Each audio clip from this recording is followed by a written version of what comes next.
Здравейте, мили приятели! Днес ще си направим пилешко месо с зелен боб от буркан. В случая ни е необходим 2 супени лъжици зехтин, които ще загрея.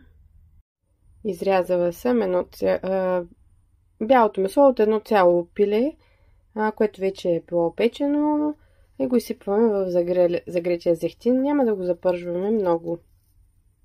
Може да си добавите и маничко водичка.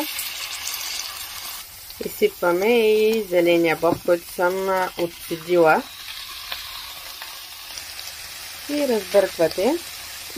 Ще вкуся с вегета. Добавяте си малко вегета. Накрая добавяме нарязан наситно магданос и аз ще вкуся с лимонов сок. Маничко лимонов сок. Може да изсипите и половин лимон или може и цял, зависи колко се обичате. Да ви е вкусно. Нашето бяло пилешко месо с зелен боб от буркан вече е готово. Приятен апетит!